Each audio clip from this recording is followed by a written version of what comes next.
భద్రాద్రి కొత్తగూడెం జిల్లా పాల్వంచ పట్టణములో వేంచేసి ఉన్న శ్రీ పోతులూరు వీరబ్రహ్మేంద్ర స్వామి ఆలయమునందు నూతన కమిటీని విశ్వబ్రాహ్మణ సంఘం జిల్లా నాయకులు పాల్వంచ విశ్వబ్రాహ్మణ సంఘం సమక్షంలో ఏకగ్రీవంగా ఎన్నుకోవడం జరిగినది. అధ్యక్షులుగా నాంపల్లి వేణుగోపాలాచారి, ప్రధాన కార్యదర్శిగా మోత్కూరి రవీంద్రాచారి, కోశాధికారిగా జుజ్జురి ప్రభాకరాచారిని నియమించడం జరిగినది. ఈ కార్యక్రమంలో జిల్లా నాయకులు కాపర్తి వెంకటాచారి, దిగుట్ల వెంకటాచారి, పాల్వంచ పట్టణ అధ్యక్షులు సీతారామాచారి, తాళ్ళూరు సత్యనారాయణ, కాసర్ల రామారావు, వజ్రాల కృష్ణమాచారి, శ్రీపాద సత్యనారాయణ, బసవపాత్రుని తిరుపతి, చింతోజు బ్రహ్మారావు, వైకుంఠనాథ్, ప్రభాకరాచారి, శ్రీనివాసాచారి, భక్తులు, సంఘ నాయకులు పాల్గొన్నారు.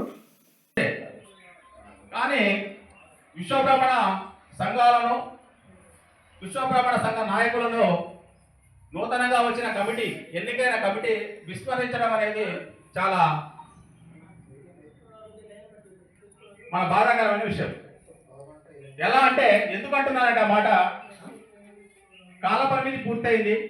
మళ్ళీ నూతనంగా పాలక మండలి ఏర్పాటు చేయడానికి ఆలయ కమిటీ, పాలక మండలి అధ్యక్ష, కార్యదర్శి, కోశాధికారులకు మరియు కార్యవర్గ సభ్యులకు ప్రత్యేకంగా మేము చేసిన ఈ అభివృద్ధి కార్యక్రమాల కంటే ఎక్కువగా మీరు కూడా ప్రతినిత్యం దేవాలయం గురించి ఆలోచించి ప్రతినిత్యం నిత్య దీపధూప నైవేద్యములకు ఎటువంటి ఆటంకం కలగకుండా, భక్తుల మనోభావాలు దెబ్బతినకుండా మనందరం కలిసికట్టుగా ఏకాభిప్రాయంతో ముందుకు నడవాలని మనస్ఫూర్తిగా కోరుకుంటూ, మరి యొక్క ఆలోచన ప్రకారం మా సలహాలు సూచనలు కూడా అవసరమైతే తప్పకుండా సహకరిస్తామని మనం చేస్తున్నాం.